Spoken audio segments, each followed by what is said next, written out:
posted. Bismillah ar-Rahman ar-Rahim. Alhamdulillahi wassalatu wassalamu ala Rasulillahi sallallahu alayhi wasallam. Brothers and sisters, we begin in the name of Allah, the most gracious, most merciful.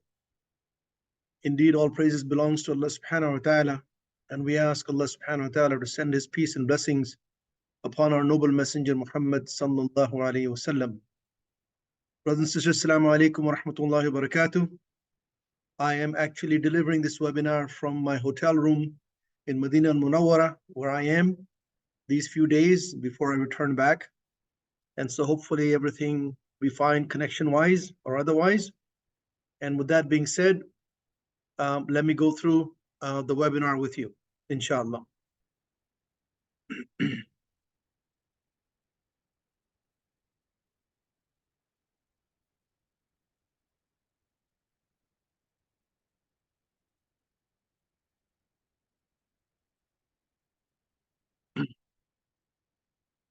So this webinar is about logistics. It's one of the major webinars that we deliver about Hajj logistics. And this is specifically to the logistics as it pertains to those who are going to be staying in Majar Alkabsh Mina camp. Not to be mixed up with the Al-Mu'assim Mina camp, because that's the second presentation at 4:30 p.m. 6:30 p.m. So with that being said, no, 4:30 p.m. Any questions that you have, please post it at the end of the session, because this is fairly extensive. You will find most of your questions on logistics answered in this presentation. That are not answered, please post it at the end. We'll give you plenty of time. You can upvote and I'll pick the top questions and answer them, inshallah. This is not a religious session, so I would ask you not to ask any of the fiqh of Hajj questions. Those should be asked during the actual religious sessions itself. Let me start with the level playing field here. Hajj services delivery. The responsibility for delivering Hajj services to the pilgrims is that owned by the Hajj service provider companies in Saudi Arabia. This includes the airline, all accommodations in the kingdom, all transportation, services in the camps during the manasik of Hajj, and much more. What is that Islam's role is that we're working cooperatively with the Hajj service provider companies and also guiding you. So we're working with them in a supporting role, in an advising role, and also guiding you, objective being that we deliver the services to you as it should be delivered. But the ultimate responsibility is that of the Hajj service provider. There are many variables during Hajj. And so I have to say this disclaimer. There are many things that change at the last moment. Regulations can come at any time. There used to be something called the Hajj instruction that used to be given out in printed format. They don't do that anymore. They will give you a standard, but then again, it could change. Many other factors that can affect your trip. And so consider this webinar to be for educational purpose only. The information that we're providing therein may change without notice to you. There are three parts in this webinar. Important considerations. Then I'm going to walk through Hajj itinerary step by step. You'll find this useful, inshallah. Then pilgrims items checklist, and then we'll conclude with the Q&A. Now, what I've done, when people say, what do I want to take and how do I want to take it? Should I take this? Where will I use it? So you will find that the checklist is by itself a separate thing than what you think it is. What I've done is I have given you, under important consideration, a context in which you should be looking at what you should take and how you should behave and what you should do to protect yourself. So it is in the context of certain events that I'm providing this consideration for you. It may apply to you, may not apply to you, but let's go through it, inshallah. Let's start with communication during Hajj. That's one of the first things we talk about. You should carry a smartphone with you to Saudi Arabia. It should be unlocked from your mobile carrier. Why should it be unlocked from the mobile carrier? If you wish to use a Saudi SIM while you're here in Saudi Arabia, then the phone must be unlocked. That's the reason why you have to unlock it. If you have a North American voice and data plan with your carrier, then you do not have to unlock it because you will not be using a Saudi SIM. However, there must be two things on the phone as apps. One must be WhatsApp. The second must be the Nusuk app, not the Nusuk platform that you use to purchase the Hajj package, but an app called Nusuk that should be downloaded. You will be invited to join your specific Hajj group on WhatsApp because we have been together in a large Telegram group. Then we're coming down to by service provider groups. Then we're going to get down to the specific group so you can actually ask questions to the guide that's going to be assigned to that group. So we're going to get down to that level. Make sure that you are in the correct group, that it is your group. It'll be named as such. And you should be on that group, which will be used for all the communication throughout Hajj. The app called Nusuk may be used to create permit for Umrah and for praying in Al-Rawda. Notice I say to be determined, because that's what we do now during Umrah. We have to book a permit for Umrah and permit for praying in Rawda. Will it be the same for Hajj? We don't know yet. We don't know how they will handle Al-Rawda and how they will handle people coming in for Umrah. Will they take in as groups? So it's best for you to have the app downloaded and that you register in the app, and we'll then have to work on the app or actually get the permits should they ask us to do so later on. What are the options for SIM card? Well, some of you selected the package on Nusuk and it said the SIM card is included, which means that the Hajj service provider will provide you the SIM card. I know your question will be, well, when will he give it to me? As soon as I arrive? We hope that is the case, that when you arrive, that when you check into the hotel, that the SIM card will be given to you. But that hasn't been communicated to us yet as to how that will be given to you. If you had elected to purchase the SIM card through them, or was already included in your package. So in that case, you don't have to purchase a SIM card, and we'll have to wait and see as to when that will be given to you. The second option is you don't have a SIM card purchased through Nusuk, but you want to purchase it while you're in Saudi Arabia. You certainly can do that. And the third option is that you have your own North American or European or Australian country carrier that has a global voice and data plan that you plan to use while you're here for Hajj. So that's the three options you have for using your phone for communication. Now, purchasing and activating a Saudi SIM, if you wish to do so when you're here, is not that difficult. You just have to use an appropriate package, mainly for data plan. People don't use it for voice plan, but they include a few minutes, few hundred minutes of the voice for local calls, but mainly for the data plan, because we use extensively the data, namely WhatsApp and maybe something else. And for you to actually purchase that, there are booths near the hotels all over the place here in Medina, as well as in Mecca. You'll find booths and you'll be guided to where they are. You must actually go to them with your phone and a copy of your passport or visa and whatever plan you're purchasing, an appropriate amount of money to actually purchase it. It is very reasonable.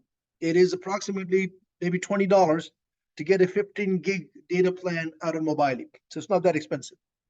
But the process of getting there is you get to the booth, give them the phone, and you present them with your copy of the visa or passport because they link the SIM when they load it into your phone to you through either your passport number or visa number. And make sure that if you're going to use that SIM, that your phone is unlocked from the carrier. As far as communications are concerned within in the hotels, most hotels have Wi-Fi available at no charge. And we can guide you as to what the Wi-Fi is, or you can inquire with the hotel upon arrival. The usability and reliability depends on the number of people and the bandwidth they have. It also depends on the timing. If you look at people getting on their cell phones immediately after prayers, then it becomes busier for a while, then it's quieter at nighttime.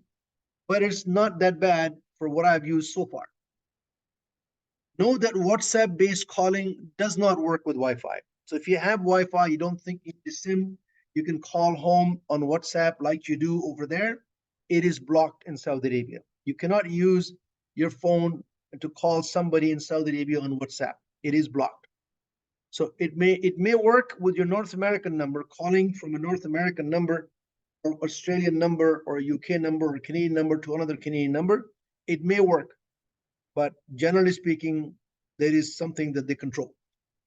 You may use other third-party apps like IMO for voice calls using Wi-Fi if you want to be in touch with your loved ones back home. So consider this as well. What will we be doing is once you have your specific WhatsApp group established, all the communication will be through WhatsApp. That is all the written communication, all the messaging, picture sharing, whatever we need to do, it'll be on that WhatsApp group. Second item is that you're planning for Hajj during hot weather. And I mean, it's really going to be hot. So what you need to do, make sure you have some electrolyte tablets or powders. It really comes in handy, brothers and sisters. You may not feel that you're thirsty, but when you get dehydrated because you're constantly perspiring, then you need to actually make sure that you have plenty of drinks, but not just simply replacing the fluid that you're losing, but replacing the electrolytes in the fluid that you lose through perspiration. Make sure you can take that. So that's why I'm saying seek medical advice in case you have a condition that say you can't take those things, but most people do actually take a few packs with them. You can also take some wet towels, refresh with wet towel or water spray or cold pack. Some people take cold packs. I've seen some use it, but I've seen some people not use it, and they rather have a small wet towel. They can wet it in with cold water, and they use that. On some people, most people I've seen use water spray, a spray bottle. They'll put some water in it and they'll spray on their face and their head to keep cool. Where would you use it? You will not use it when you're in the city. You're not going to use it when you're in Medina. You will not be using it when you're in Mecca. You will be using it when you're out during the manasik of Hajj. You will definitely use it in Arafat, and definitely use it in the train station in Arafat on the way back to Muzdalifah. That's where the long lineups are.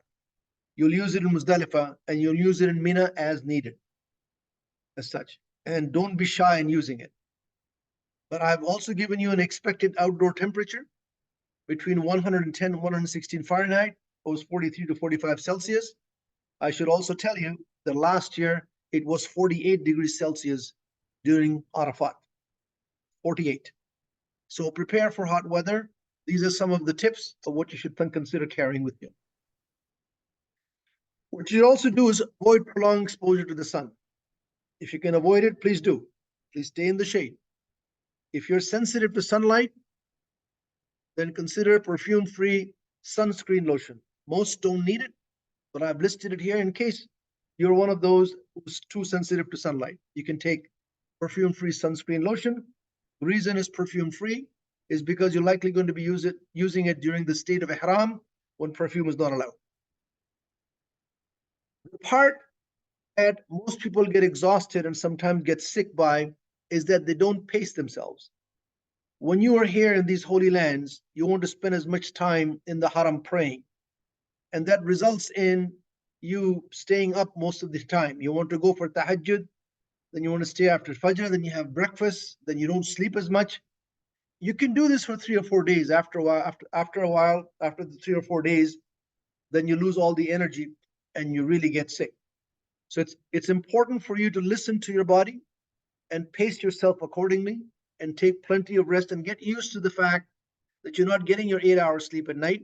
Get used to the fact that you can sleep for an hour in the daytime. Maybe after breakfast, you had an hour and you went for Zohar, then you have another hour after Zohar. And this is one way you can say, well, I don't want to sleep now because I'll sleep at nighttime. You won't get that consistent, contiguous hours of sleep. So know how to pace yourself. Each person knows himself or herself better. That's one of the advice I'm going to give you on that. Consider taking vitamin supplements to boost your immune system and for energy. Multivitamins will replace any other deficiency you may have, and also helps you to not only give you the energy, but also help and boost your immune system itself. People consider taking energy bars for use during manasik.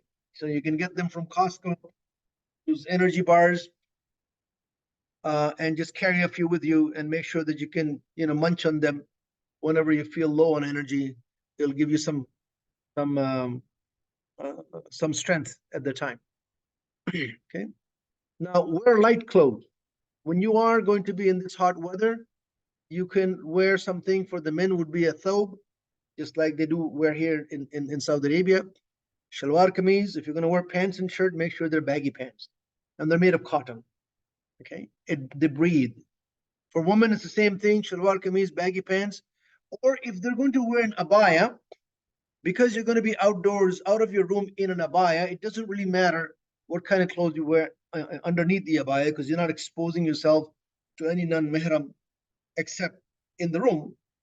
So you consider getting a nice long dress made of cotton, and you're covering yourself up with the abaya itself, but make sure something that breathes. Okay. And please, if you can avoid purchasing food from outside, do so. We're providing, inshallah, 2 meals. That's what the Hajj service providers are saying. In the hotels, you'll have 2 meals. Even in Mina, you'll have at least 2 meals, if not three. So try and not to go out and buy, especially food, by street vendors selling on the side in an open air. I would avoid that. There are food court, that's okay, but avoid any open food. As far as those considering using wheelchair, it comes with several options. Number one, if you need wheelchair during air travel, then you can request that wheelchair assistance either at the airport, or you can request it ahead of time by calling the airline and have them put it on your file. Once you get the ticket, you could do that. If you need a wheelchair for tawaf and sa'i, I only need it. I can walk otherwise, but for tawaf and sa'i, I need a wheelchair. It can be arranged in the haram area. It comes with a person to push it. You just have to negotiate the rate and, more importantly, the drop-off place. In other words, when Umrah ends in Marwa, which is quite far from the hotels we're staying in, what you need to negotiate is that you catch this person, you negotiate with this person right downstairs by your hotel, and you say, I want you to drop me off back in here, back by the hotel, so that you can just go back to your room easily. And what you do is you pay at the end of the service. You don't pay when the Umrah is finished. You pay when he's about to drop you off where you had agreed that he would. And for that, you need to carry extra cash. How much is it? I'm estimating anywhere from $100 to $120 per usage, because there is no fixed rate for them. You bargain with them, you negotiate with them, and if it's extremely busy, they'll charge more, but that's a good estimate to go with. So how many times will you do this? Well, if I'm coming in for Umrah, that's one. If I'm going to make tawaf al-ifada, that's two. And if I'm going to make tawaf al-wada, that's three. So consider that amount of cash to be carried in case you want to use this service. Number three, I need a wheelchair. And I need to be in a wheelchair. But I have a family member to push the wheelchair. That's an easy one. Wheelchairs are available in pharmacies in both Medina and Mecca. Go out and purchase one. It'll cost you between 100 to 125 US dollars. And what you do is you take with you from home a bicycle lock. You will not use the bicycle lock while you have the wheelchair in Medina and Mecca hotels, because the wheelchair will be inside your room.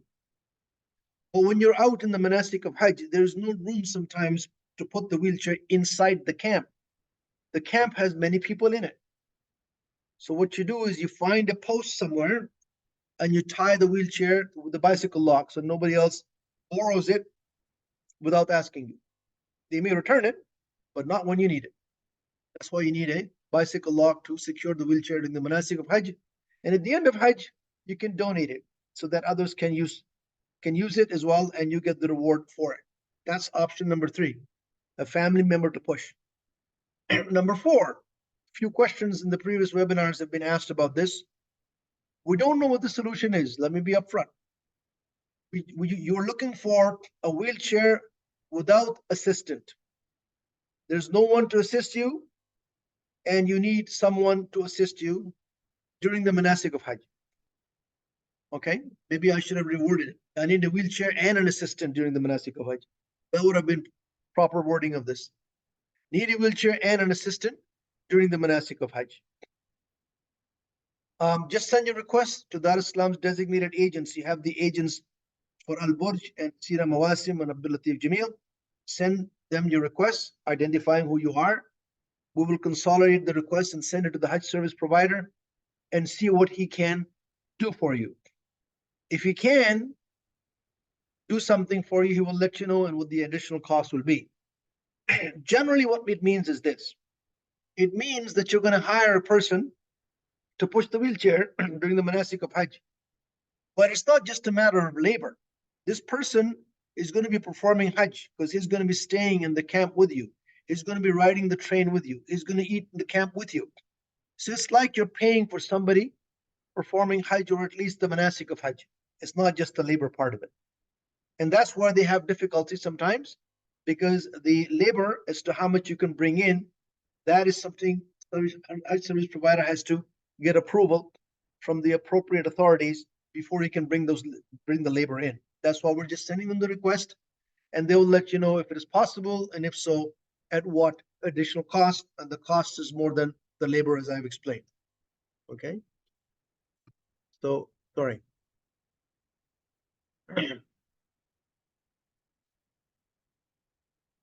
As far as electrical power is concerned, Saudi Arabia, they have 220 volt. And the type of plugs that you see in the walls are the ones on the left side. There are two round pins that I've seen in some hotels, but mostly I've seen the UK style plug, which is the three rectangular pins. What you're seeing is the plug, and you're seeing the outlet on the wall. And for you to use them, you need adapters. And this adapter is simply going to allow your plug to fit in. That's it. It's not going to reduce the power coming out of the wall. It's just going to allow your plug to fit in. So here's an example of an adapter on the right side. You know, you have the two pins in the front, and on the back side has the holes for the different types of plugs you may have to fit in. Or you just go out and buy a universal adapter package from Amazon or anywhere else to sell it that will allow you to actually do that when you are here for the manasik of Hajj. Remember, this is good for universal devices that can handle 120 and 220s. Universal devices would be your laptops, your iPads, or your phones. But if you have any other electrical device that you want to bring with you that works only in 110 volts, then this is only going to allow you to plug it in, but the device, you'll have to have a converter to convert from 220 to 110, as an example. So make sure whatever device you're bringing in, read carefully the instruction that it has a built-in converter. It can convert either 110 or 220 to the power used by the device. This is simply an adapter. We also suggest that you use power bank, and just to get 20,000 milliamps, and make sure it's fully charged before you go to Mina, before the manasik of Hajj. Why am I saying this? Is because there's limited outlets in Mina and Arafat, limited. Everybody's crowding at the outlet. So it's best for you to actually have a power bank that will last a couple of days, especially if it's powered up and you go to Arafat. You don't need to actually plug your phone into any outlet. Plug it into your power bank in Arafat and Muzdalifah until you're back in Mina again. So you can use this. So we recommend that you take this with you. Another recommendation would be that you can take an extension cord that works with the adapter that I mentioned in the previous slide, and will have 2 or 3 extension sockets for you to plug in your devices that you can use in Mina, for example, and others can also benefit from it. But please do take a power bank. In regards to the hotel room, there's some mention about quad occupancy, triple occupancy. A standard room consists of 2 beds. That's it. Any room. Go to any hotel in North America or Europe or Australia, you will find a room consists of 2 beds. But if you're a family of 4 and you ask them for additional bed, they will bring it in. They'll bring it in, but these are temporary beds. These are rollaway beds or cots. They're not the same as a normal standard bed. And that is the configuration of all of the hotel rooms here in Saudi Arabia, especially in Medina and Mecca. So if you're in a quad room, whether it's your own choice or whether you had no choice, I want you to know that when you walk into a room, a quad room or a triple room, you will find two standard bed and the remaining temporary beds, right? Rollaway beds. And we don't really decide. The service provider, when they do the rooming, these four are in this room, they don't decide who gets the standard, who gets the temporary rollaway bed. It is done by the people of the room themselves. I just want you to know this up front so you don't get upset and ruin your Hajj by saying, I paid the same amount as this other person, and how come this person gets a bed and I get a temporary bed? We don't control the type of bed you get in the room. We just make sure that these four people or three people are assigned to this room and they decide who gets what. And be respectful if you're one of those and you have an elderly person, etc., that you provide them with the appropriate accommodation as such. وَمَا تَفْعَلُوا مِنْ خَيْرٍ يَعْلَمُهُ اللَّهُ. And whatever good you do, Allah is aware. This is part of the ayah of Hajj. So that's the configuration. Don't be surprised. Second, check-in time, the hotel has nothing to do with your flight's arrival time. Your flight can arrive at 8 o'clock in the morning, but the check-in time remains at 5 p.m. This notion that I have traveled for 24 hours or 23 hours or 10 hours, whatever the case might be, and so I'm tired and I should get a room. Well, it doesn't work that way. People are given a standard checkout time, which is very loosely policed, if you will, very loosely applied during the days of Hajj. So if your occupancy starts on the 1st of Dhul Hijjah or the 4th of Dhul Hijjah, whether it's on the June the 7th or June the 10th, and you're coming in early, expect that you may have to wait for your room. And it varies because somebody else is going to vacate that room, and then it's going to be cleaned up, and then it's going to be made available to the front desk, and then it's going to be given to the Hajj service provider, and then he's going to assign it to one of the rooms in his rooming list. There's a whole process they go through. And the whole reason why I'm mentioning it is because some people go with the mindset that because they've traveled for so long, they ought to get a room right away. It doesn't work that way. Just prepare yourself for it. You will not get your room if you're arriving early. In the case of those where the occupancy begins on the 1st of Dhul Hijjah, which is, let's say, I'm giving an example, 7th of June, but your flight arrives early morning of the 8th, you will get the room right away because your room is already available. But in the case that you arrive on the same day your occupancy begins, but you arrive early, be prepared to wait. Now, when I say we will do our best to speed up the room availability, I want you to understand the terminology that I'm using in this presentation for we. We means the Hajj service provider who has the ownership of providing the services, with Dar Islam working with them in a collaborative and a cooperative role to make sure that the service is delivered. Okay. The reception is not going to give the keys to us, it's going to give it to the service provider. In respect to your luggage, how much should I take? I will tell you what you need to take, and then you can decide how much more you want to take. You'll need 3 pieces of luggage. It's simple. You'll need a suitcase, which will have your belongings. In an economy class, that'll be 50 pounds or 23 kilograms for a suitcase. Yes, you can say, hey, but I live in North America, am I not allowed to take 2 pieces? Yes, if you're living in North America, you're allowed to take 2 pieces at no charge, but I'm telling you what you need, importantly. And you need 1 roll-on bag. The type of bag that you will put in the compartment above in the aircraft. You walk into the plane, you'll put the roll-on bag in there. And normally there's a limit to it as well. And sometimes during Hajj time, the airline at check-in counter will force you they will weigh your rolling bag. They will also make sure that it's not a large size that will not fit. And they'll force you to check that in if it doesn't conform to the regulation, either the size or the weight. So the weight is either 7 kilograms or 15 pounds. You will need that because that's what you're going to carry with you to Mina. Okay? All your stuff is in your suitcase. You'll pack for Mina in the roll-on bag. The last part is a backpack. A backpack to be used during the manasik of Hajj. So I carry my backpack in my suitcase. When I'm ready to go to Mina, I'll have my change of clothes in my roll-on bag. And I'll have a few things in my backpack. Because when I am in Mina and I'm ready to go to Arafat and Muzdalifah and return to Mina, I don't take my roll-on bag. It has no valuables in it. We'll talk about that later. I don't take my roll-on bag. I just take my backpack.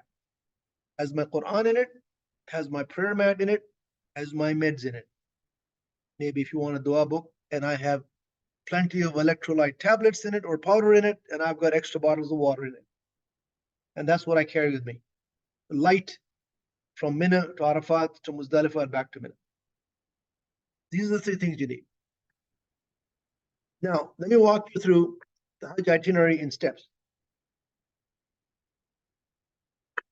Departing for Hajj. Be at the airport early. Allow time to check in, because I guarantee you all international flights will be full at capacity. Everybody, it is a standard. Imagine what they sold for Hajj. They sold everybody arriving either the 7th or the 10th.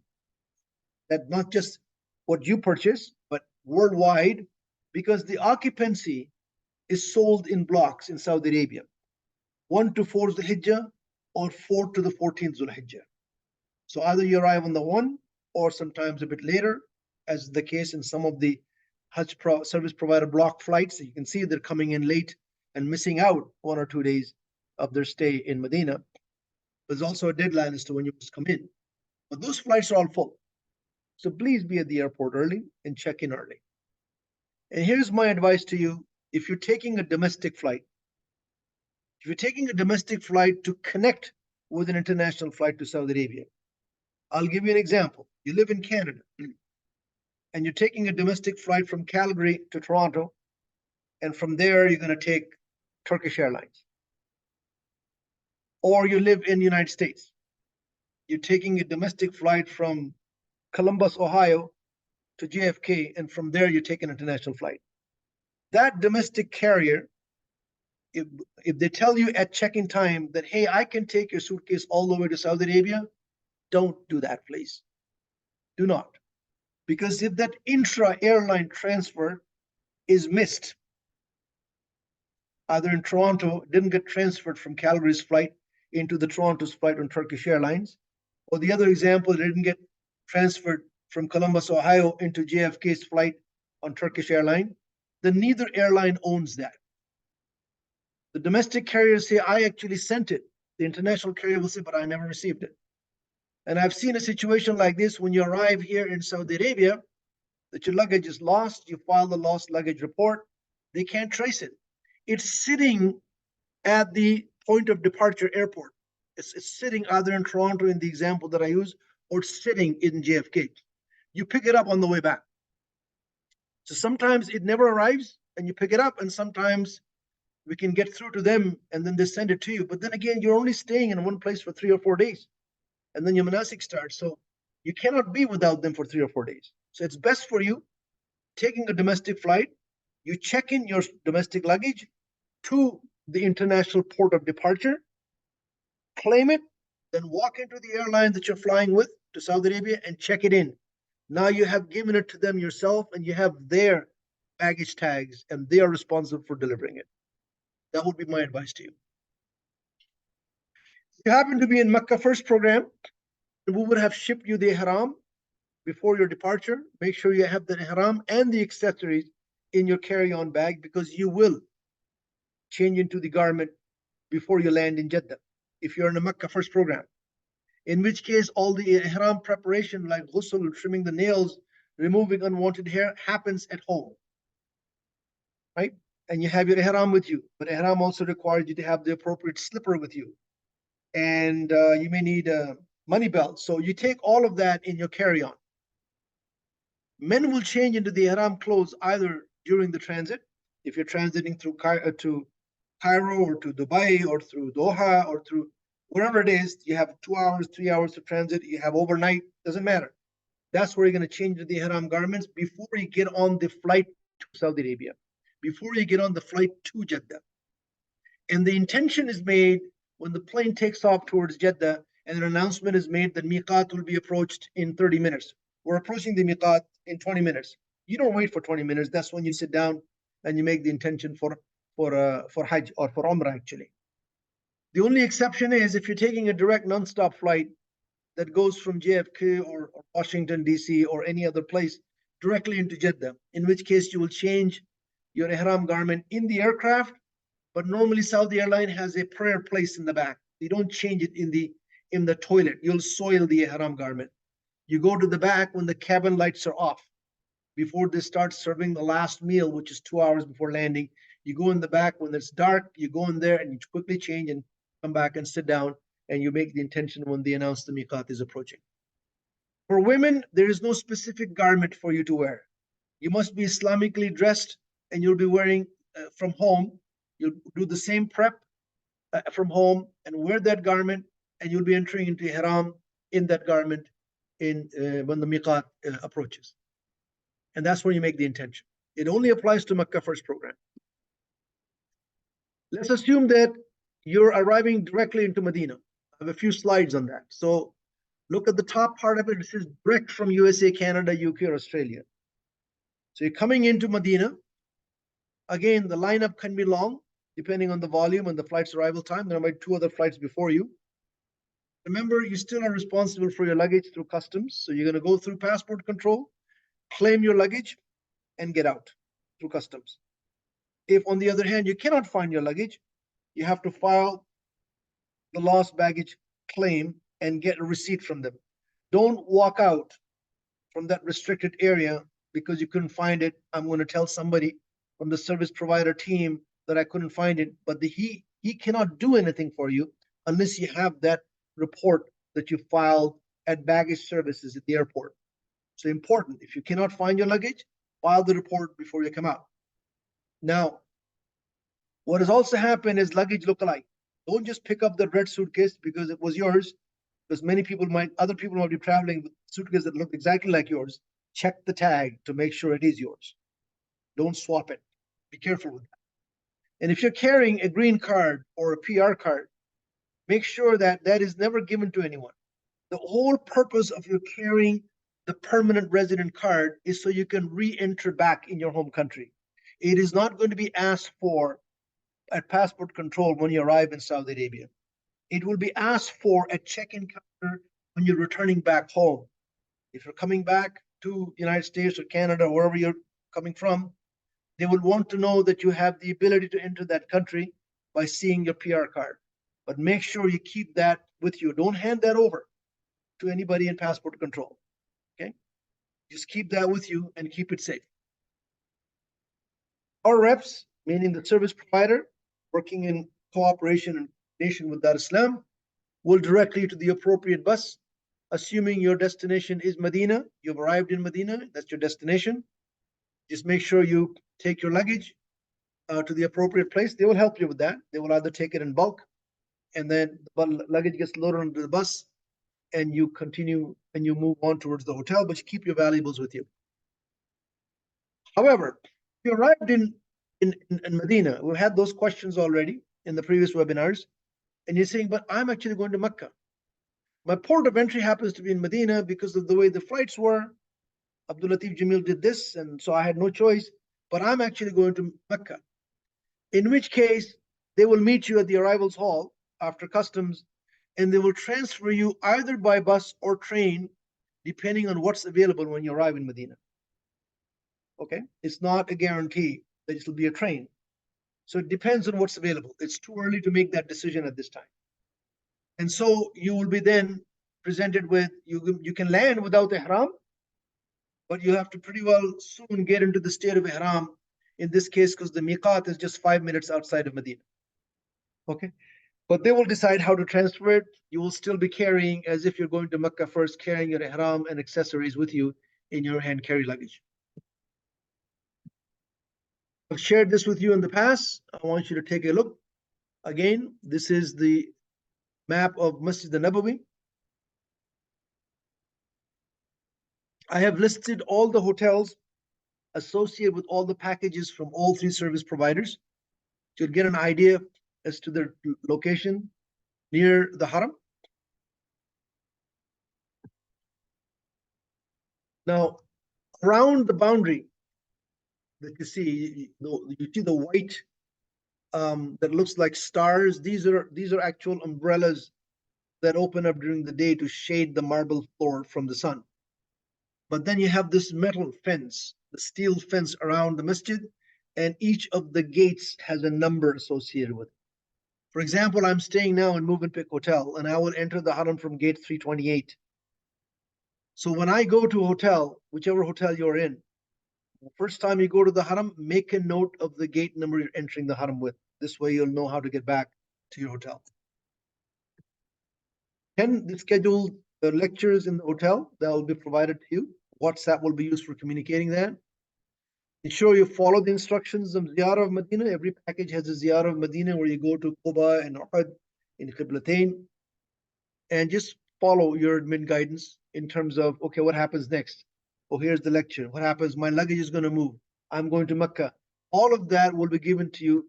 You know, some people would want everything together. It's like drinking from a fire hose because half the time people forget what was said. What we tend to do is remind you the evening before of the activity the next day. You'll get the overall itinerary that will tell you what's happening each day, but the reminder with specifics come the day before. Okay, so don't overwhelm yourself with 3 days out what's going to happen as such. And we'll inform you as time passes. And all that information will be through your group WhatsApp. When you're departing from Medina to Mecca, I want you to know that your checked luggage will be picked up much earlier before you check out, because most of this departure will be on high-speed train. And there's restriction on what you can carry on a high-speed train. You certainly cannot carry 2 pieces of checked luggage. And so we take your checked luggage much earlier, and we'll ask you as to when and where to put your luggage. We'll pick it up and transfer it to your Mecca hotel. Okay? Your job is to make sure that you listen to the instruction, read it well, and make sure your checked luggage is outside your room before the time given for it. Should be outside, not after. But anytime you have a transfer like this, make sure you do not place your hand carry with it, because you'll keep your hand carry with you, you'll take it with you on the train. Your medicine, your valuables, all of that should be with you. It's not in your checked luggage.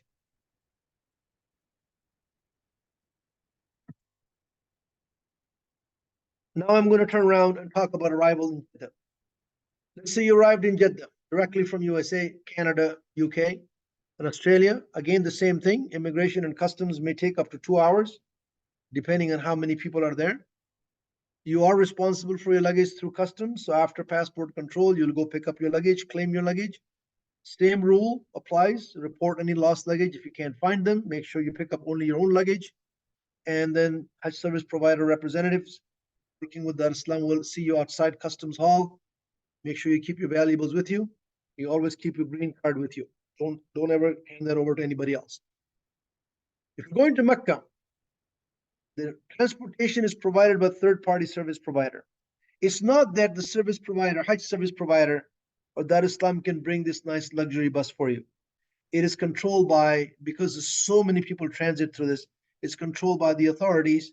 You have to go and tell them what you need, and they'll actually send some third-party service provider, and that's the bus you'll use. It's not the normal bus, but that's the bus you'll use to go between Jeddah Airport and Mecca. So the reps will coordinate with the appropriate authority to arrange the bus. And generally speaking, departure is usually by destination hotel. It's important to understand that. If you have a flight that lands and you have groups in there that are going to different hotels, they'll actually group people going into the same hotel on the same bus. The distance from Jeddah to Mecca is 45 miles. However, the whole process would take an average of 5 hours to reach the hotel in Mecca after you've arrived at Jeddah Airport. So it sounds like I've traveled for 22 hours, 28 hours. I'm now 45 miles away. And you're telling me it's going to take 5 hours? Yes, sometimes it has taken 5 hours. So I want you to be mentally prepared that once you arrive in Jeddah and you go through immigration and customs, you could be as early as 2 hours. It could be as late as 5 hours, even later, as such. Just be prepared for that. However, I've arrived in Jeddah, but my program starts in Medina. How do I get to Medina? Again, the same thing. The Hajj provider, service provider representative working with Dar Islam will coordinate with them to make sure we meet you and either transfer you by bus or Haramain high-speed train, which we don't know which one it is. It's too early for that. It all depends on when the flight arrives and what's available. Trains don't run all hours as such, and we will let you know when the time is closer. They're still working that out. Okay, so the transfer to Medina on Haramain high-speed train is tentative, it's not a given. In a situation where you're arriving in Jeddah and then you have to go to Medina. Same thing, hotels in Mecca. If you arrived in Mecca, most of the hotels that we have listed, Swiss Hotel, Fairmont, Swiss Maqam, and few of the packages that have hotels in Azizia, Montana, which is with Yasser Qadi's group, Boko hotels, they are at some distance, and that's what it looks like. Anjum Hotel is on the left side, at the edge of the King Abdullah extension.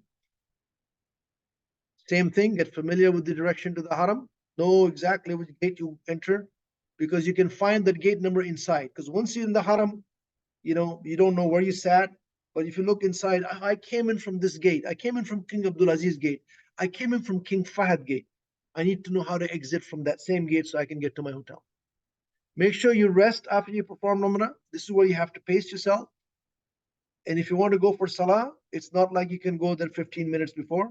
Allow much extra time, especially if you want to go inside the Haram. It is not uncommon for people to go inside the Haram 1 hour before the Salah time. It is not uncommon. It's also not uncommon for people to go for Maghrib. They don't return till after Isha prayers, because the time between Maghrib and Isha is an hour and 10 or 15 minutes. So it's important that that is understood. And again, your admin and guide will provide you instructions one day at a time. While you have the overall itinerary, we'll tell you what to do when you're ready to move to Mina, what to pack, when to pack, etc. And all be through WhatsApp. Now I'm ready to go to Mina. Excited. What do I do? Well, you'll pack your belongings for stay in Mina in your hand carry luggage, that roll-on bag. What do I pack? Well, okay, it depends. It depends on what program you're in. I'm going to cover that in a moment. Your luggage will be picked up much earlier before the hotel checkout time. And I'm referring to now that you are in a shifting program. So if you're in a shifting program, your luggage will be picked up much earlier, and you will be left with your hand carry luggage and your backpack. And you just place your luggage outside accordingly. Okay, so this applies to the shifting program. I have to vacate my room. So I'm going to split my belongings into what I need for Mina. What do I need for Mina? Let's see. I'm going to keep my ihram, because the next day when I'm going to Mina, I'm going to put my ihram on in the hotel room. There is no miqat to go to once you're already in Mecca and you're waiting for Hajj. And then I'm going to remain in ihram on the 8th of Dhul Hijjah, and the 9th I will go to Muzdalifah still in ihram. Sorry, in Arafat still in ihram. And the most important day, that's the 9th of Dhul Hijjah in Arafat. In the evening I'll be in Muzdalifah, and then the 10th I'll be coming back to Mina, and that's when I'm going to shower and change. So I need a change of clothes for the 10th. By the way, that should be your best change of clothes, because that's the day of Eid. So make sure you have a designated nice change of clothes to celebrate Eid, and most importantly, celebrate completion of Hajj, or at least completion of that part of Hajj where Allah descends the lowest heaven and boasts to the angels and makes them witness that He has forgiven everyone who's gathered in Arafat. So make sure you have that garment with you to wear on the 10th of Dhul Hijjah. Maybe not on the 11th, maybe 12th you will change again, or maybe 13th. So maybe 2 sets or 3 sets of change of clothes. You need that. You'll need your toothpaste, toothbrush, and I'll cover that in the checklist later on. So just think through what you need. Don't overpack. You certainly need your meds. You certainly need your electrolyte, replenishment powders, spray bottle. All that will come in handy. Okay. When you're leaving your checked luggage to be taken away, make sure you do not put your hand carry with it, right? Because it'll be stored, and you will not get it during the manasik. Now, if you're in a non-shifting program, you're simply going to Mina. You're not going to leave your room. So you need to pack the minimal. If you're going to go to Mina and you say, I want to live Mina until the end of Hajj and I'll come and visit my room. It depends on what you want to pack. If you're planning to come back on the 10th of Dhul Hijjah, back to your room to come out of Ihram and shower and change, you really don't need to carry much. You probably can carry everything in a backpack. You don't need probably to carry your roll-on bag. Okay, just a backpack which suffice. Luggage remains in your room, but there might also be an option given to such people who are in the non-shifting programs. And the option will be given closer to the time, and that is you can skip going to Mina on the 8th of Dhul Hijjah and go straight to Arafat. There is no penalty from a religious perspective for skipping Mina. You're skipping Sunnah, but you're not going to have to offer a sacrifice or fidya, because many of the locals do that. They put the ihram on for Hajj Ifrad and go straight to Arafat on the day of Arafat. So you have to be given the option. You don't want that option, and you can go to Mina, not a problem. And that'll be given a few days prior to the manasik of Hajj, in which case you pack very light. And of course, further guidance will be provided to you closer to time. What about valuables? Hey, keep valuables inside the room. Every room has a safety deposit box. Now, having said that, what about those that were in the shifting programs? What about their valuables? Do they put it in the check luggage that gets picked up, or do they take them with them to Mina and Arafat?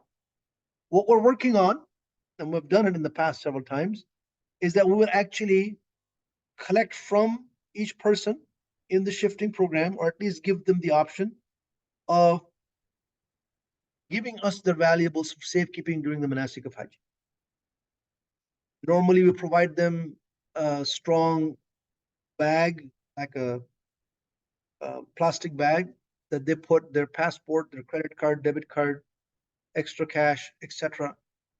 inside the bag. They seal it, and they'll be given a designated time and place to meet, or we sort of accept that as a deposit from them, have them sign it, and then they can go without worrying about their valuables being with them in the camps or in the check luggage. That's the service offered to those who are in the shifting program. Now we're working with the Hajj service provider to see if they would offer that, they would take that risk. And if that's the case, we'll let you know. That's what we've done in the past as Dar es Salaam. And hopefully the Hajj service providers will agree to do the same thing.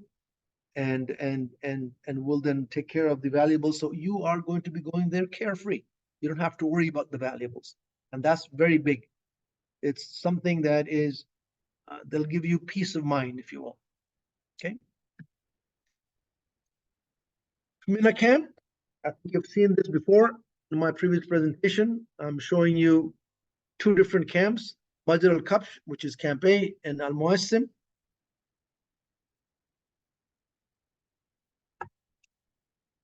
And its proximity to the Jamarat. I think I have a closer one. Ah, there it is.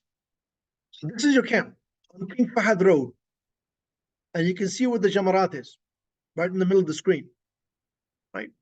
Where you throw the stones. But you look at the bottom part, bottom left part, you see it says Mina Station number 3. So the camp is on one side of the valley, and Mina Station is on the other side of the valley, in between the Jamarat. Okay, this is a view of the last day of Hajj a few years ago, when the buses were allowed in. And you can see the rows of buses standing there as people were departing after Hajj. You can see that tunnel entrance in this picture. That tunnel entrance is King Fahad Tunnel, and where our camp A is going to be. Reason I'm pointing it out is because during Hajj, during the days of Hajj, not the end of Hajj, which is where this picture was taken, no transportation is allowed in. So for you to go to Tawaf al-Ifada, or if you're in a non-shifting program, and you want to go back to your hotel, you may have to walk from this camp through that tunnel on the other side where the buses will be. And that's what we meant by it. That's a walk of about 1.25 miles or 2 kilometers walk that you have to go to get the buses, to get to your hotel or Tawaf al-Ifada, and then they'll drop you back on that side, and you have to walk back through the tunnel to get to your camp, because the traffic is expected to not flow through, completely closed. So that's a pretty good, nice view, picture. This side. The 10 spaces Mina is allocated to each person. actually sit down and allocate one spot for one person. It's not a free for all. There are no extras. They provide the bedding, which is a foam sleeper chair. That's a fancy term for a chair that unfolds as a bed, and it's made of foam, about 8-inch thick. They'll give you a pillow and a cover and a blanket. That what each person will get, and you'll be each person will be designated, have a designated tent, and will be by program. So if I am managing a particular group and I have 40 people with me, I would want the 40 people, the men, to be together in one part of the in one tent, and the women in the women's side of the tents will be together, but at least the group will be together. That's the objective. Doesn't happen all the time, but happen most of the time. Men and women will be in separate tents. It's a secure area inside the compound itself. When you take them in, I'm going to repeat this. Change your clothes. Please take a bath towel.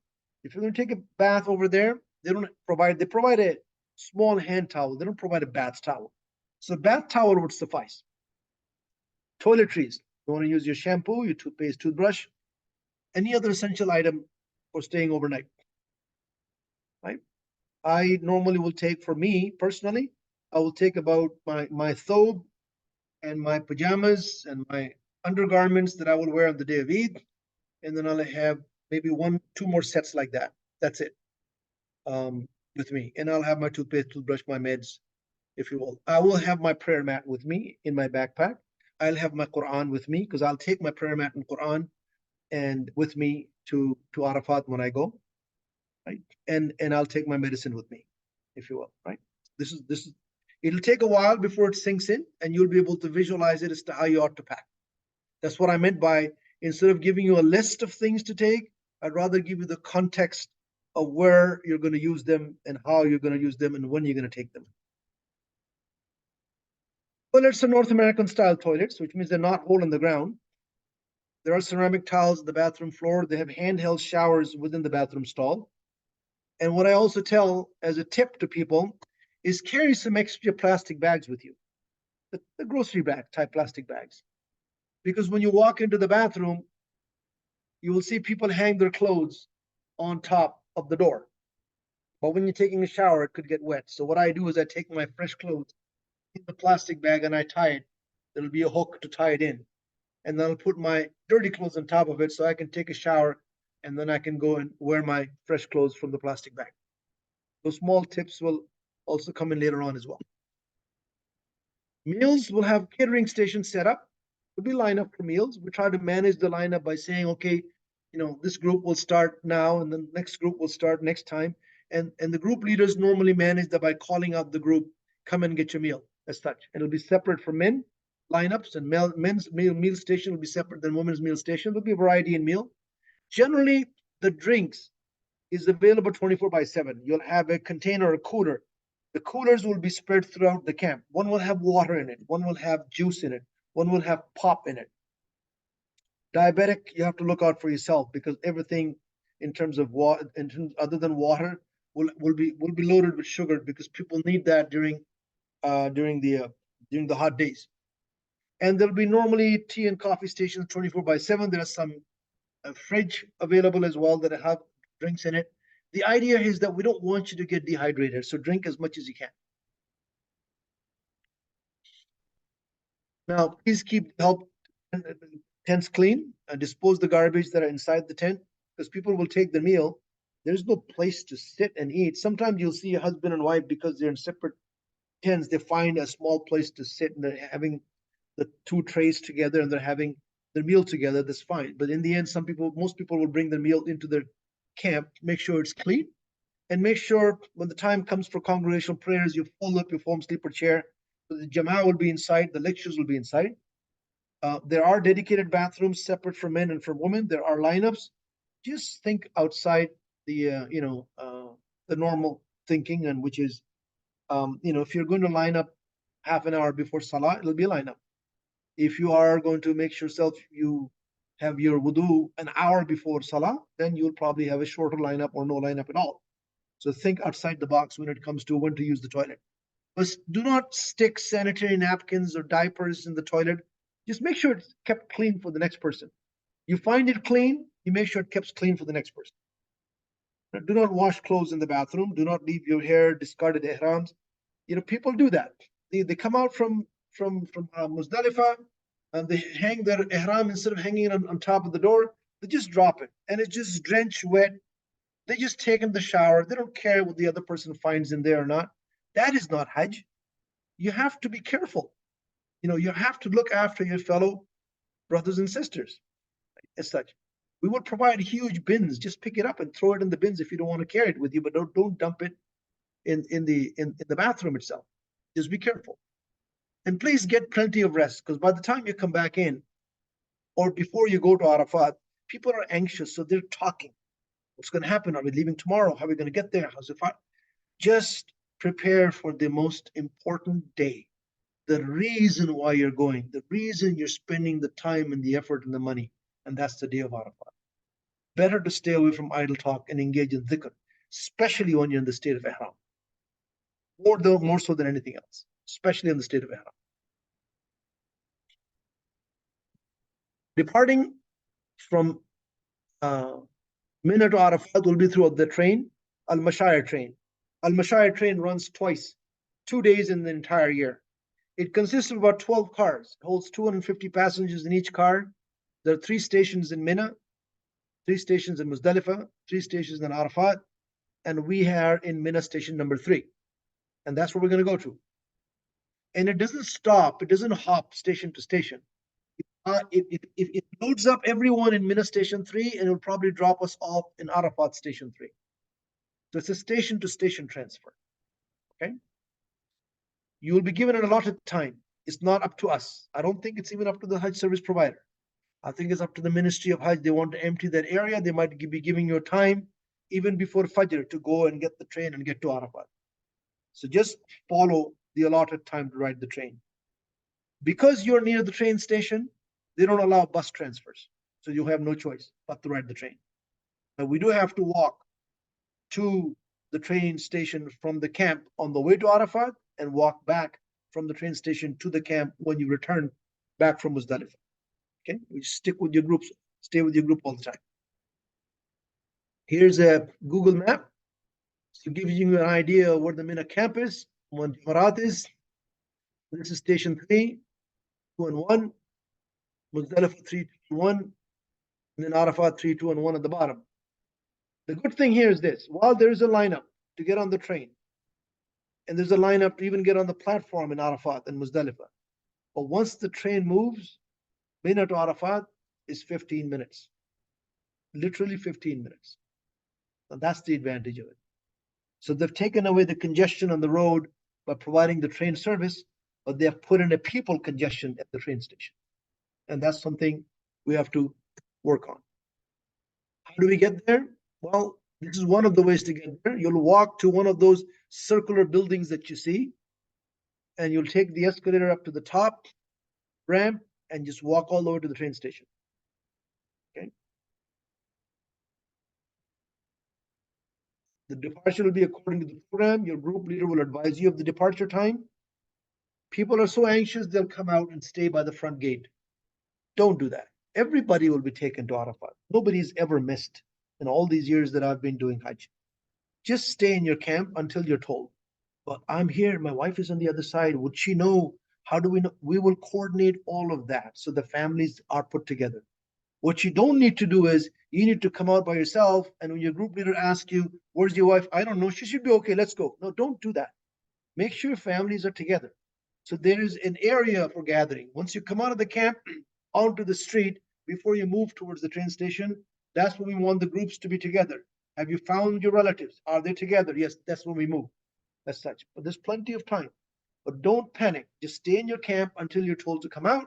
And when you come out, you just walk up. Just be ready though.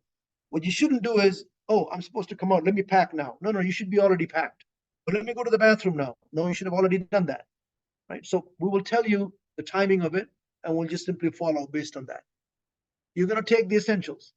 Hand carry luggage stays in Mina without any valuables. Even for the shifting program, if we are successful in collecting the valuables from you and you're willing to participate in that program, then you will be without valuables in your carry-on. You can leave your carry-on, just take your backpack with the essentials, your prayer mat, your Quran, your dua books, and bottles of water, and your meds and your electrolyte supply. And we're going to be traveling very light on the train to Arafat, and not have to drag all the luggage with us, right? If you're planning to stay the night on the way back in Muzdalifah, don't take the bedding and blanket from Mina.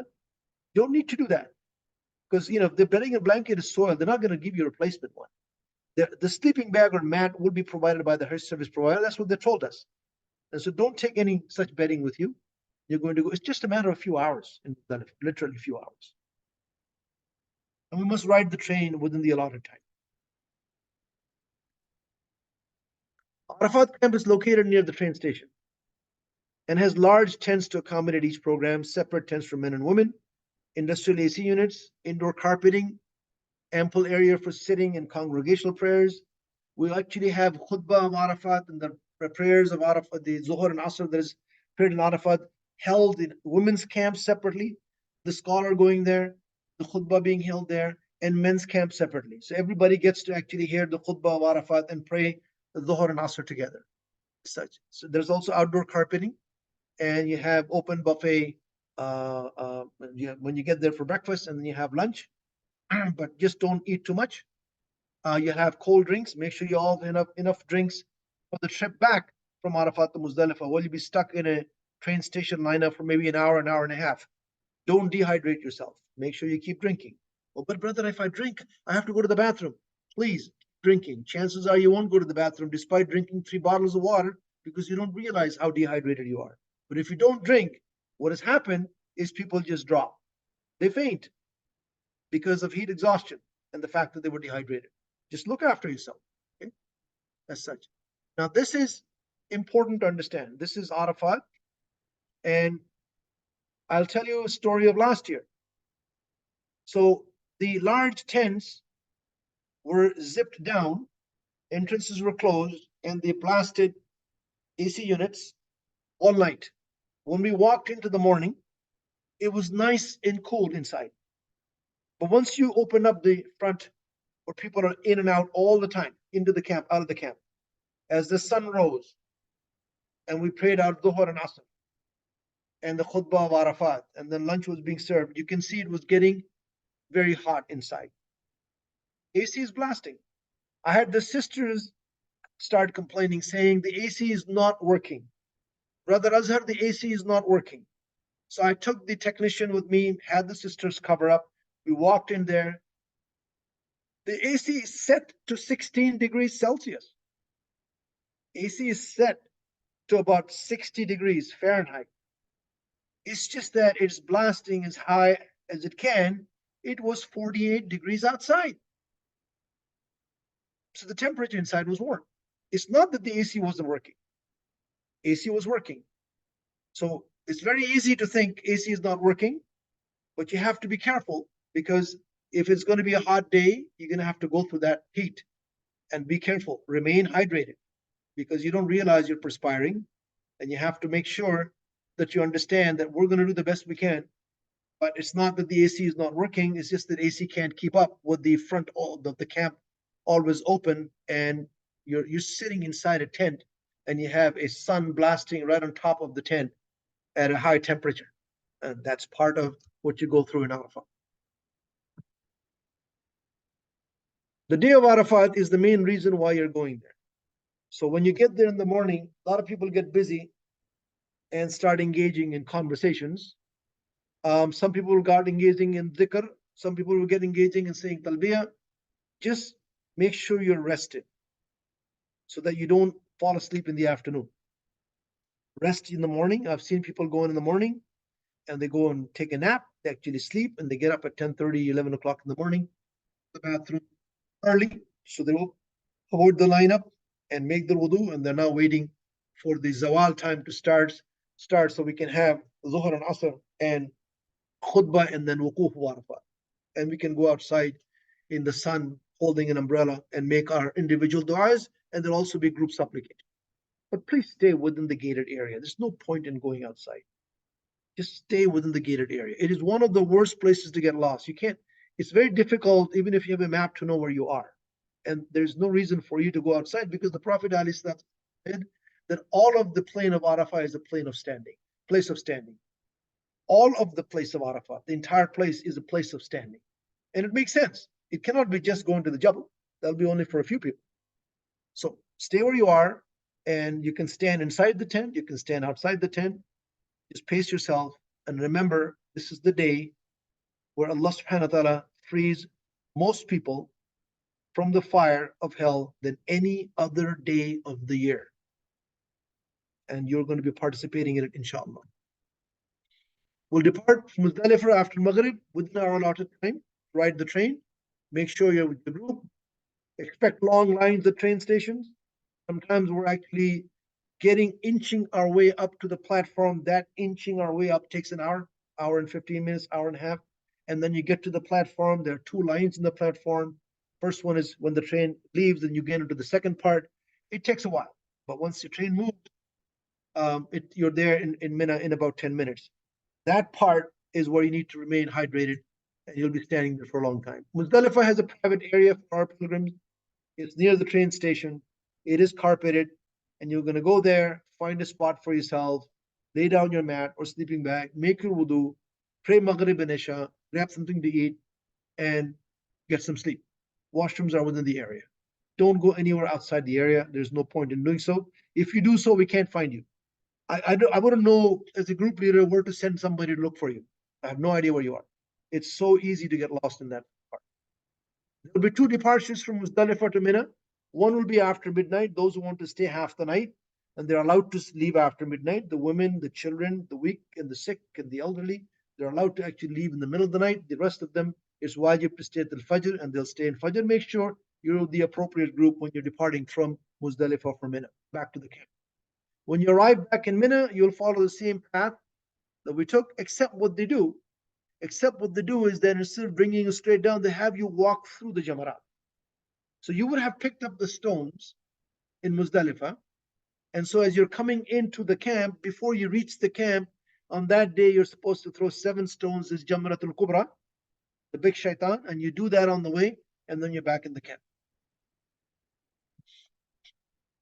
Okay, that's another way of looking at it. Those are the cylindrical buildings that have multiple levels to the Jamarat.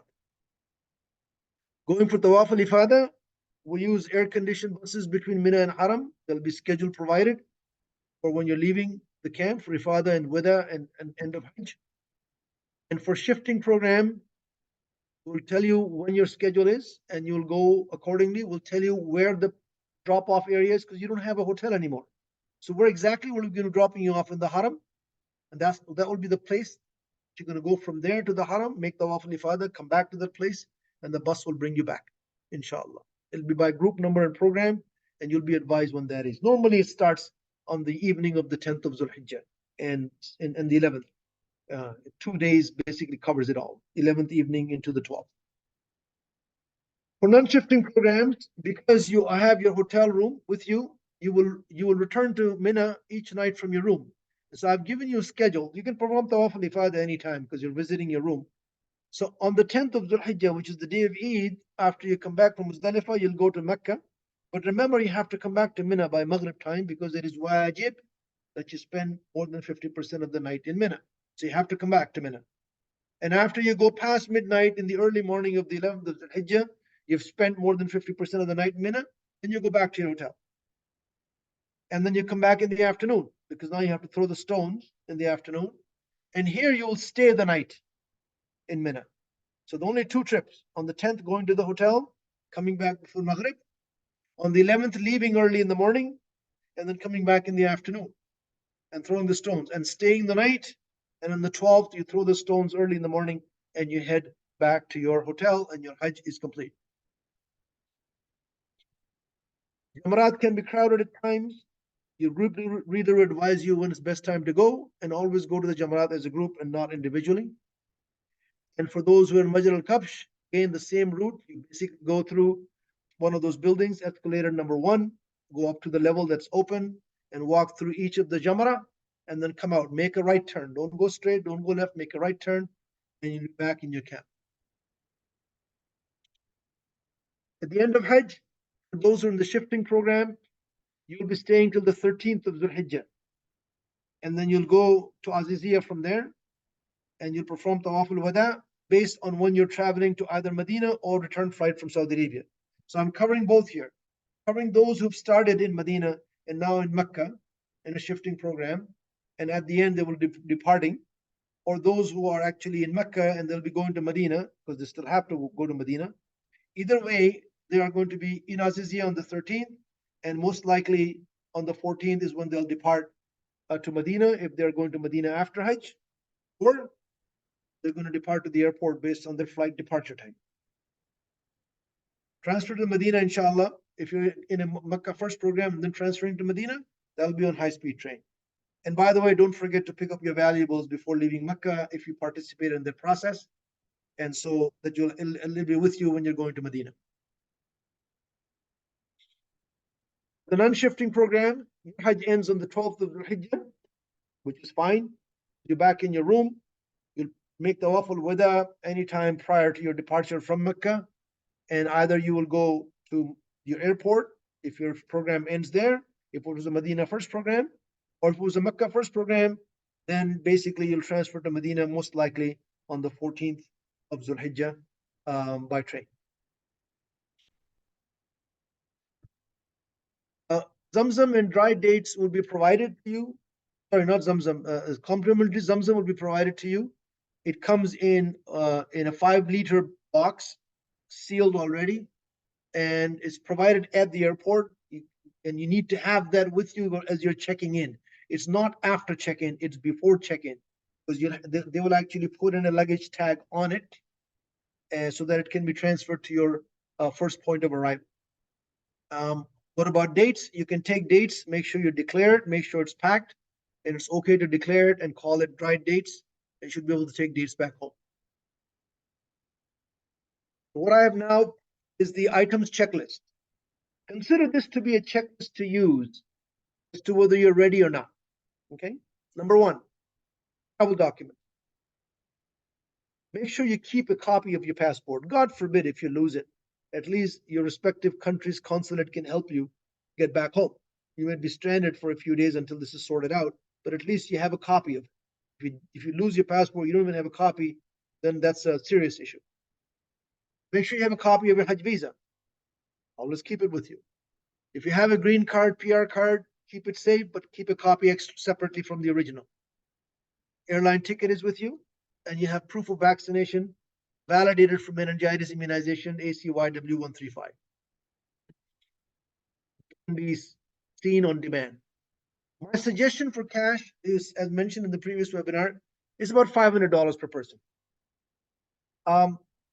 Maximum. You have breakfast and dinner, so that even that money will be not used. I mean, what if you're going to buy some snacks, for example, get a haircut, as such, but this is just incidental expenses. By the way, when you do take cash, take large bills, $100 denomination bill, because the money changers will give you a lower rate if you take a smaller bill. If I took $100 US, I'll get the standard rate for it. But if I take a $50 US, I'll get at least 4 cents or 4 reals less per dollar, and that's the way they make money. Okay. However, if you need wheelchair services, like I mentioned previously, you want somebody to put you in the wheelchair for Tawaf and Sa'i, then you have to take extra cash accordingly. I think that should suffice, right? And I'm not including gifts here. When you think of Ihram and accessories, if you're in a Makkah first program, you would have received the Ihram here before you depart. And just make sure you have your appropriate sandal and slipper. If you're one of those that require a belt to tie the Ihram, some people don't, I don't, then you take the belt with you. Doesn't matter if it has stitches on it, same belt that you use to tie your pants is sufficient. And suitable money belt to carry some money. You really don't need a money belt, but some people want me to mention it, so I'm mentioning it. Because remember, you're going to empty the safe in your room in Medina, and you're going to come to your room in Mecca and put the money in the safe before you even go to the Haram. So why do you need a money belt? You're not going to carry money with you. If you need to have any money, it'll be just for your haircut. So, but I thought I'd mention it. If you want it, you can have it. If you're going to Makkah first program, then don't forget to pack your Ihram and accessories. If you're in the Medina first program, The ihram garment will be given to you. You need to bring with you the slipper and the belt and suitable money belt. The only garment will be given to you. For women, there's no specific requirement for the type of footwear. Women can wear slippers, sandals, sneakers, running shoes, whatever. There's no requirement as to what type of footwear, whatever she's comfortable with. However, it's preferable that she covers her feet than bare feet. In other words, put on socks, then be bare feet. That's preferable. Okay. The men is a requirement wear. Uh, According to some, at least the ankle heel must be exposed. And that's an example of Crocs that you see. However, according to the Hanafi madhab, that is not sufficient. You must expose not only the heels, but also some part of the cuneiform bone. Some part of the bone in the front must be exposed. And so those are the two examples of sandals that I've given you that you can wear, inshallah. Personal need items, toothpaste, toothbrush. I'm thinking of Mina and Arafat, right? What do I need? Toothpaste, toothbrush. Unscented soap. I use, for example, Walmart sells Dove hypoallergenic unscented soap. I'll take it and cut it in half a bar and buy it a plastic dish from the dollar store. Because when I'm in ihram, I carry this with me because I can't use scented soap. I'll have that in my hand pack. So I take that. Nail clipper, small scissor, comb, especially you'll need it after ihram to comb your hair if there's any hair there. Small scissor, nail clipper for whatever you need to use. Make sure you have at least a bath towel for minimum. It's always good to have 1 or 2 packets of Kleenex with you, right? And make sure you have light clothing for hot weather. And check the weather network before you leave. But I can tell you if it's in June, you don't need to check it. It's going to be hot. Camping kit. Oh, I'm going to Mina, Arafat. What do I need? I need a carry-on bag according to airline regulation because I'm going to take it in the plane. Height, width, and length must be 45 inches, and it cannot weigh more than 15 pounds. I need a backpack. The type of a backpack that I can take my laptop in, a type of a backpack that would work for me. Sunglasses is too bright, but preferably with the neck straps. If it falls and it breaks and I'm without sunglasses, especially if I'm wearing prescription glasses and I cannot see and I cannot function without prescription glasses, take a spare one. Take an extra prescription glass and make sure you have the neck strap on it. In case it falls off your face, at least it'll hang because of the strap. Prayer mat, you need it in your carry-on luggage. You need it in your backpack to Arafat. Small Quran, take it with you. There will be a session on health and medical. That session will be sometime, there's a webinar for that scheduled in May. But just think of this as a guideline. Doesn't mean you go to the store and buy every one of them. It's just a guideline. It's just a memory prompt. That's the purpose of putting this list. If you're prone to air sickness, grab all. Otherwise, don't buy it. Take your favorite headache medicine. Is it Tylenol? Is it Advil? Is it aspirin? Take one of them, right? You can always buy these, by the way, in Saudi Arabia. You don't have to buy it here. You can buy it in the pharmacy. Vaseline, especially for men. Some men have problem when they're in ihram. The inner thigh rubs and it chafes and it really becomes painful. You can rub Vaseline. It'll be perfume free. A diarrhea medication, though you can buy them here. If you want to actually take, Imodium, a small pack in case, for God forbid, you get into diarrhea mode, you can have that.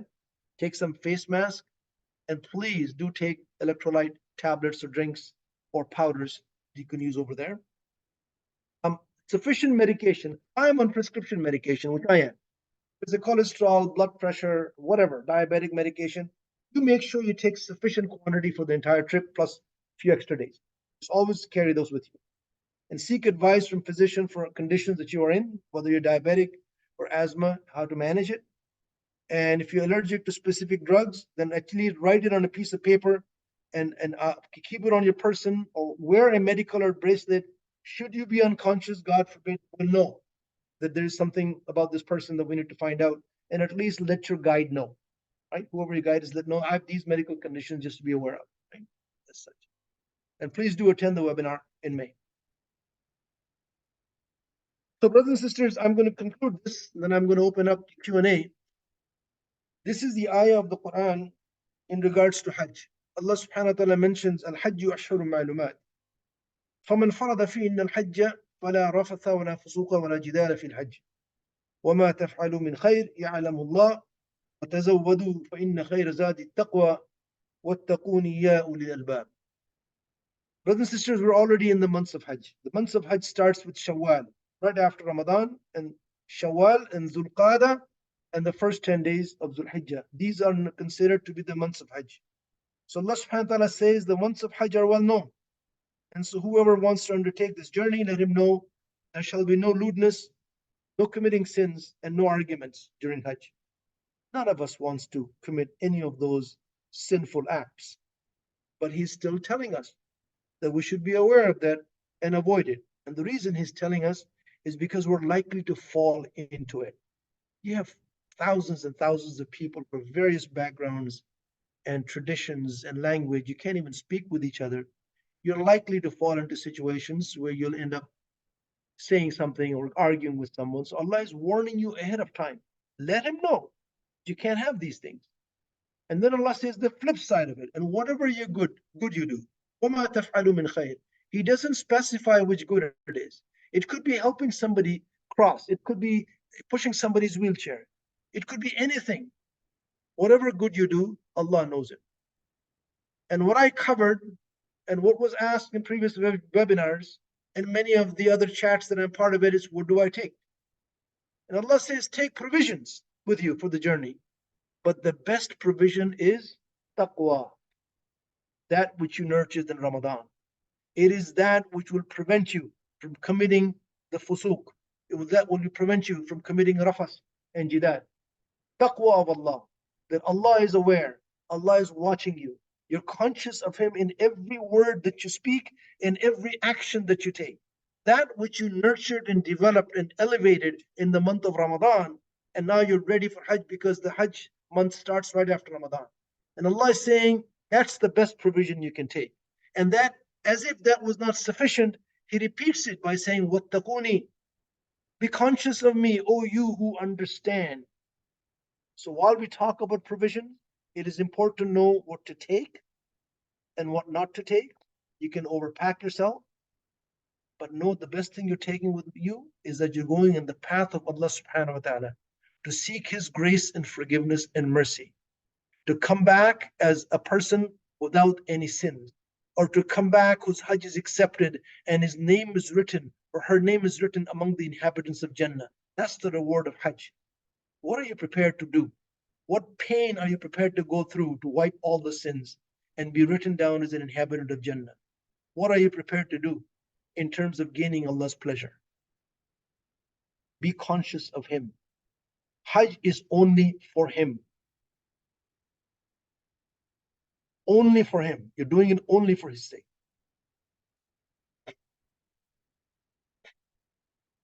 How should you appear before Him? This is an ayah of the Quran that I have mentioned before. Allah is mentioning about the day of judgment. And literally, brothers and sisters, Arafat is the rehearsal of the day of judgment. Arafat is when you're standing there and in white, as if you are in your shrouds coming out of your grave on the day when you'll be gathered, facing the Qibla and pleading, Ya Allah, forgive me. Ya Allah, I've committed many sins. Ya Allah, there is no other recourse but your forgiveness. Send down your mercy. You're standing there pleading your case. Allah has given you the opportunity to see what a day of Arafat, what a day of judgment would look like in this dunya. And Arafat is a rehearsal of that. So how should you appear before Him? And Allah is mentioning this.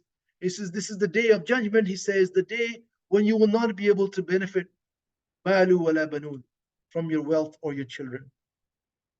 None of that will to be of benefit to you. Illa, except for the one who comes to Allah with a sound heart. That's the journey you're on.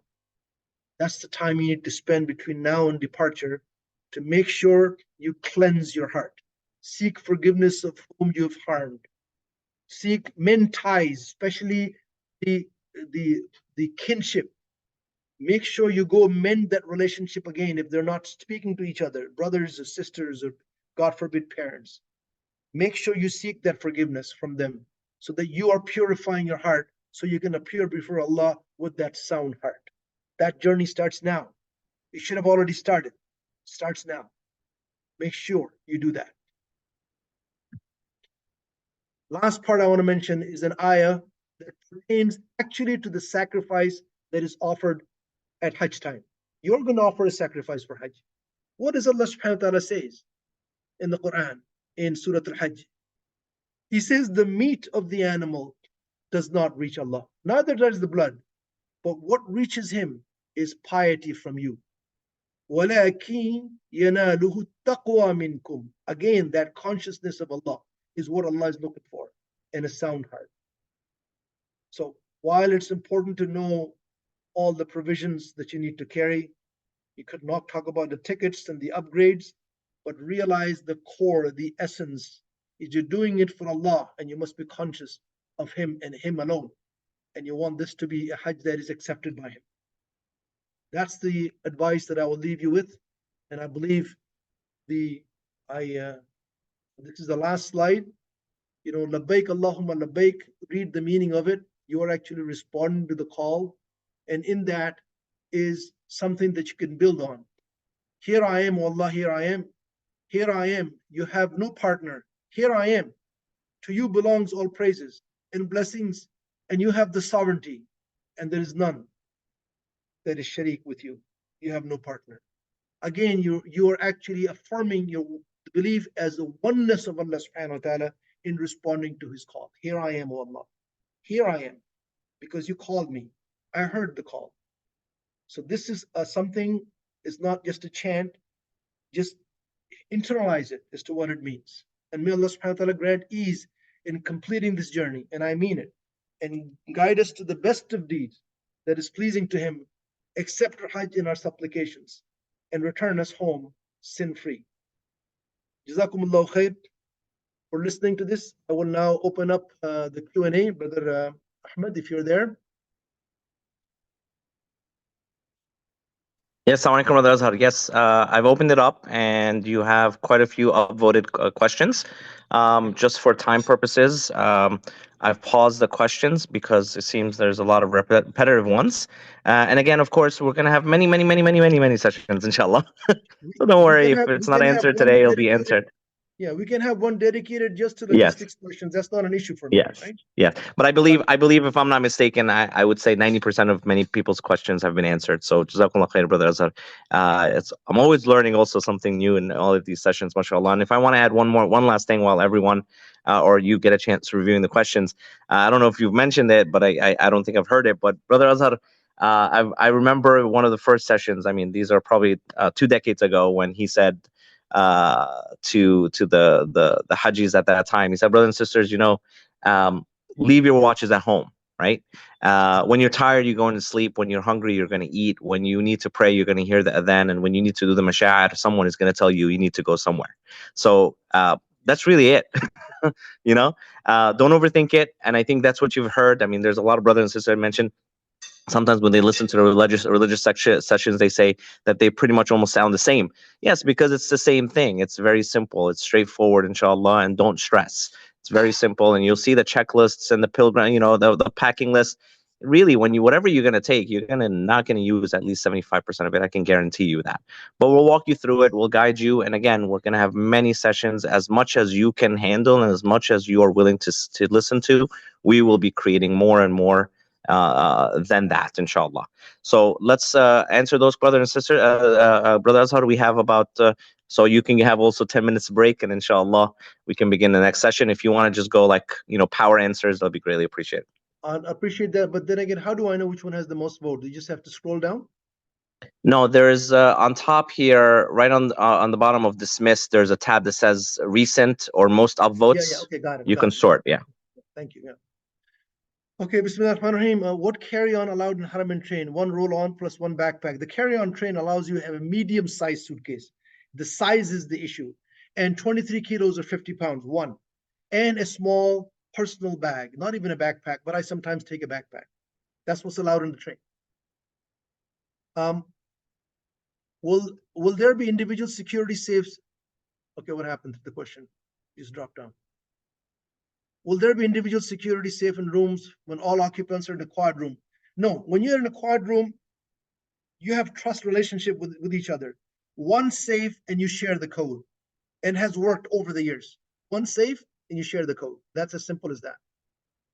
What nighttime low temperatures can we expect in Muzdalifah? Well, it's hot. It'll be hot. I think you'll be somewhere in the 70s or 80s as the nighttime low temperature. But you can decide that. I've given you the link, a weather channel. When the times come for you to pack, then you can look it up and look at the 2-week forecast, and you can decide at that time. But it won't be cold. Okay, Sheikh, you mentioned to keep the PR with you if you have passport only and no PR, like in Canada, after nationality, you'll have only passport. Okay, so the passport they will take away from you at the airport, and they may return it back to you, in which case you have your passport with you, and that's a valuable piece. You always should have a copy because you're handing it to them, or even if you have it with you. So without PR card, passport, you need to have a copy, and so does PR card if you have a PR card. People say walking is better than using the train. Is this an option? I don't think this is an option because it sounds nice. I have done the walking Hajj, but people are so exhausted at the end of Arafat, for example. It's a 4.5-hour walk, or at least 4-hour walk to a pedestrian walkway. It's not that everybody is able to do that. And if something happens to you, there's no way anybody can get to you at that time. Do we need to carry extra water bottles in Arafat and Muzdalifah in our backpack? We will advise you, and you should always have extra 1 or 2 bottles with you. In case you're lost in Arafat, Muzdalifah, what is your recommendation? You know what? If you're lost in Muzdalifah and Arafat, you end up finding us. Right? You have to tell the person where you are, and they tell us they look for the camp. But I have had people who were lost for 2 or 3 days before they're found. 2 days before they're found. So that's why we try to tell you stay within the boundaries, and hopefully that doesn't happen. Are we allowed to wear face mask? You're allowed to wear face mask. But if you're telling me if you're allowed to wear face mask during Ihram, in the state of Ihram, most scholars will tell you have to give fidya. If there is no reason for you to wear it, most will tell you have to give fidya because the face must be uncovered. Even a woman wearing niqab, it is required for her face to be uncovered. So yes, you can wear face mask, nothing will stop you. But if there is no valid reason for it, you must still pay fidya if you're wearing face mask during Ihram. Outside of Ihram, you can wear face mask, not a problem. I've already answered the question. In a quad occupancy, one safe, yes. Could you please share the slide deck? No, we'll share the recording of it that has the slide deck mostly. What time will be leaving from Makkah to Mina on the 8th of Zulhijjah? We don't know that. We don't know whether we'll leave on the Makkah to Mina on the 8th of Zulhijjah, or get this, or we will leave on the evening of the 7th of Zulhijjah. We don't know that yet. We'll let you know when that happens. When you leave Muzdalifah after midnight, how soon can you go back to Mecca? Well, if you leave Muzdalifah after midnight because you're one of those that are excused, some people go straight all the way to Mecca and make the Tawaf al-Ifadah before they come back to the camp and throw the stones. You can do them out of sequence. So there is no restriction as when you can go to Mecca. But if you say, no, I want to wait till the sun rises and throw the stones and then go to Mecca, then you'll come back to the camp in the middle of the night, wait till the sun rises, and then you'll go with the rest of the groups that are coming in the morning from Muzdalifah to go to your hotel in Mecca. But you cannot go as an individual. Remember, you're waiting for a bus to take people. You're gathering, stay in your camp, you just come back in and the bus will take you. Is it fine if toothpaste is flavored? Does it need to be unscented? No, toothpaste is not considered perfume. Perfume is when you beautify yourself. Do you ever brush your teeth to share so that I can look beautiful? I think that's the whole notion behind it, right? Do we need to buy the wheelchair? I thought wheelchair was free, an option included with the package and service provider provide one. I'm glad you asked the question. So those who said, chose the option of a wheelchair, the service provider will give you a wheelchair. No question asked. He said he will do it, and he will do it. Now, I'm hoping that he will do the wheelchair as soon as you arrive. Right? You don't need to purchase it. But I gave the option to those who, in some of the packages, didn't elect to buy a wheelchair, and they now want to buy a wheelchair. That's why I brought that in. But those who had the wheelchair included, just like those who had the SIM card included, it'll be provided by the service provider.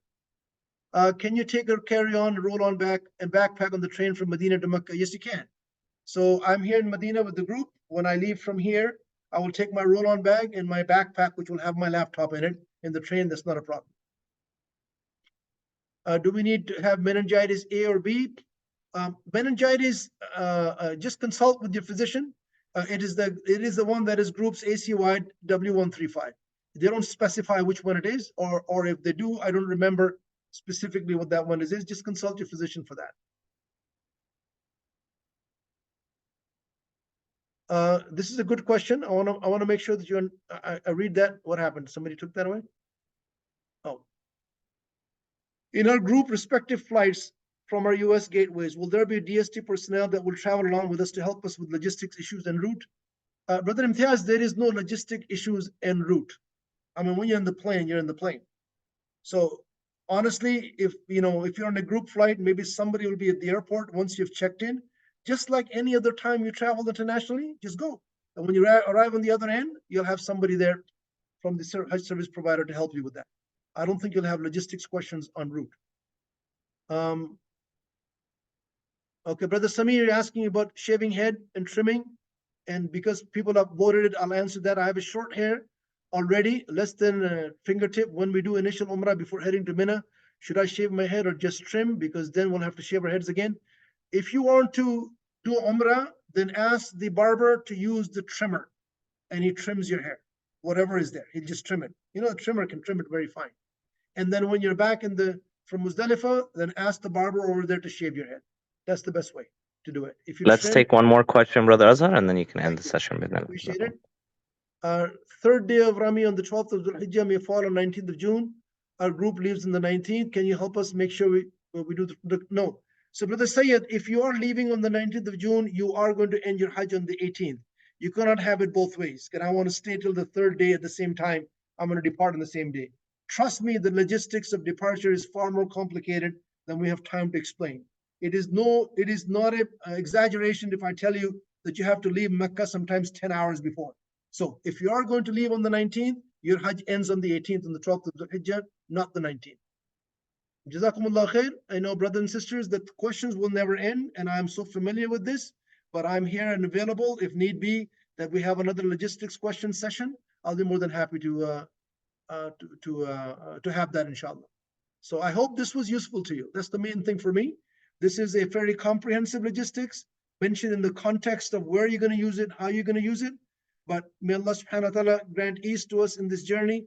And we're there to help you. We're there with you along with logistics, the Hajj service providers, to ensure that your Hajj journey is as per Hajj should be performed, first of all, from a spiritual and religious perspective, and as easy as it can be from a logistics and administrative perspective.